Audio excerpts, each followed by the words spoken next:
បាទឥឡូវជំរាបសួរពុកម៉ែបងប្អូនឥឡូវថ្ងៃនេះខ្ញុំនឹងបរៀនរបៀប copy សៀវភៅគ្រួសារដែលយើង copy ទាំងខាងក្នុងហើយនិងខាងក្រៅដោយ print ជាមួយនឹង copy ជាមួយនឹងម៉ាស៊ីន Canon អាតូចបងប្អូនបើយើងមិនមានអាធំទេយើង copy អាតូចបានឥឡូវចាំមកមើលទាំងអស់គ្នាហ្នឹងហើយឥឡូវបងប្អូនយើងបើកអាក្នុងសិនណាហ្នឹងហើយខ្ញុំអត់បានបញ្ចាំងឲ្យឃើញទិន្នន័យគេទេយើងដាក់នេះមកបងប្អូនដាក់សវត្ថកំណើតសភៅគ្រួសារផ្កាប់អញ្ចឹងសិនមកហ្នឹងហើយផ្កាប់អញ្ចឹងសិនមកយើងដាក់ឲ្យរៀងខិតណាស់ក៏បាន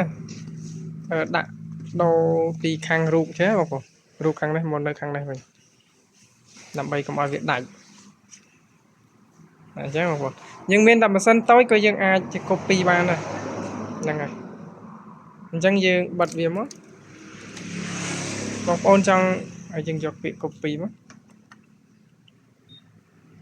បាទតោះមកយើងដាក់ man select ស្អីតែយើងណាបងប្អូនខ្ញុំតេស្តសខ្មៅមួយឲ្យវាម៉ូសិនមកហើយយើងចាំសិនហ្នឹងហើយបងប្អូនឥឡូវវាម៉ូហើយចេញមកហ្នឹងហើយនៅពេលដែលវាចេញមកអញ្ចឹងយើងត្រូវលើកវាមកចេះបងប្អូនបាទយើងដាក់មកចេះវិញមក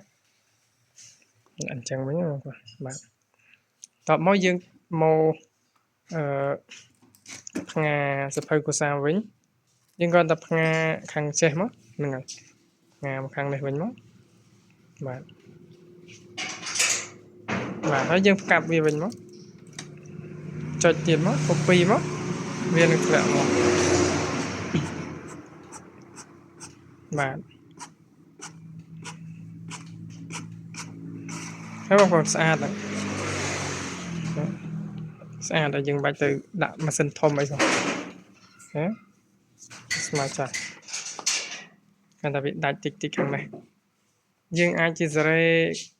ក្នុងម៉ាស៊ីននៃថែមទៀតណានេះគឺរបៀប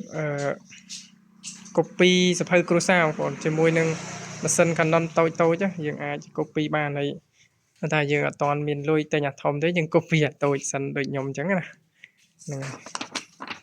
ហ្នឹងយើងដាក់ឲ្យត្រូវដែរខ្លាចពេលយើង print មកវាបច្រាស់ដែរបងប្អូនហ្នឹងហើយវីដេអូមានតែប៉ុណ្ណេះបងប្អូនសូមអរគុណបាទសូមជម្រាបលា